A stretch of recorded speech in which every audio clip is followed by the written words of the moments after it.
watching Numbskull News, and today, got to take the loss on this ACC expansion thing. I did not see that coming. I did not think NC State would flip and be turncoats, stab UNC in the back. Apparently, they did, which is crazy. But first, I want to kind of break this down from all perspectives. Um, let's start with SMU. Okay, now SMU, there's already some people on Twitter talking shit. Now, this isn't directed at most of SMU fans. Most of SMU fans are good people, love their school, are excited as hell to be in the ACC now. Um, but to the few buttholes, and I'm sorry, some of this is going to spray on the good people of SMU. To the buttholes on Twitter, though, uh, as I said on Twitter, you're kind of in a nothing school. You're going to a conference that's going to be nothing, and you're going to be making nothing. Chances are you'll be back in a G5, eventually, because that's probably what will happen to the ACC one day. Um, as far as Stanford and Cal's perspective, what idiots. I mean, you're going to be making less than a half a share, like what around $10 million? You could have made that in the Mountain West. And then the Mountain West re-ups in 2026. You could have been making more than that with Oregon State and Washington State. But no, they didn't want to stick together as a Pac-4 and go somewhere together. No, they wanted, we got to stay Power 5, Power 4, whatever. Go all the way to the ACC? Stupid. Stupid. I know there's going to be some, playing neutral site games in Dallas or whatever, somewhere in the middle of the country. That's dumb shit. It's dumb shit on their part. From the ACC's perspective, I gotta say it's smart. They learned their lessons from the Big 12 and the Pac 12, the things they done wrong, which was listen to their big brands and not expand. They said, the hell with you, go ahead and vote no. We're going to expand because we want to survive. So they did. They got two former Power 5, now still group or Power 4 schools in Stanford and Cal, and SMU. It's a money play. I get it. And I think what will happen is Stanford and Cal will keep all of their non-revenue sports, Olympic sports, possibly even basketball, and put them in the Mountain West. I know the Mountain West commissioner in an interview said she would be cool with that. So that's probably the smartest move there, and just football going to the ACC. That would be the wisest move for them to do. The ACC, what does this do? Well, I still have, it was weird with NC State flipping like that. There's some conspiracy theories, possibly, at least a conspiracy theory that I have, that maybe they flip because they were told to flip by UNC, because maybe there's something that's going to be worked out between the big brands and the ACC, meaning that possibly there's going to be something worked out with the grant of rights in the ACC to allow the big brands to leave.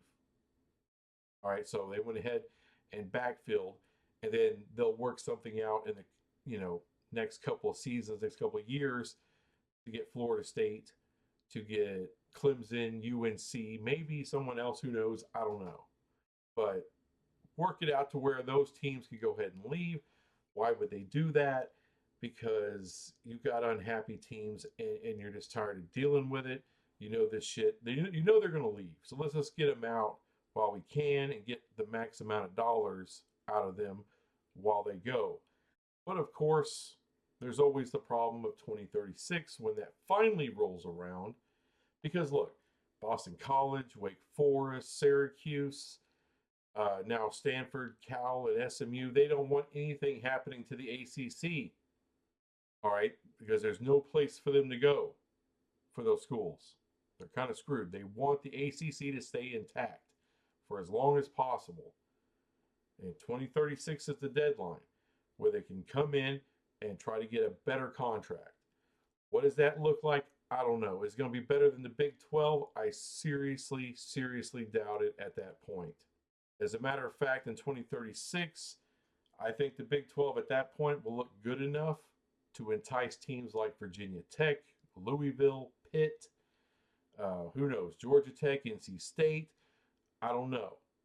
To entice one of them or several of them to come over to the Big 12, and then you'll be forced, if you're the ACC at that point, to backfill some more. Maybe a UConn, maybe a Tulane, teams like that, Memphis, and I think that's kind of how it'll work out. However, what will that mean for the ACC? What will that thing look like? What will it be at that point in 2036? I think it'll become pretty aware to everybody that it'll just be a G5 essentially, or a G6, whatever. I think it'll survive. I think there's a core group of schools there. I used to think a controlled demolition of the ACC would work, with some kind of Big 12 ACC merger with the big brands going to the top two conferences. Doesn't look like that's going to happen. It's going to go another way. Okay. And I think it's going to take a lot longer, unfortunately, to get some of these brands out of the ACC for the Big 12, but I think they'll eventually get them. And then the ACC at that point will be relegated to G5, G6 status. So I always thought, I was always pulling for the ACC to dissolve, go away, whatever, because that helps the Big 12.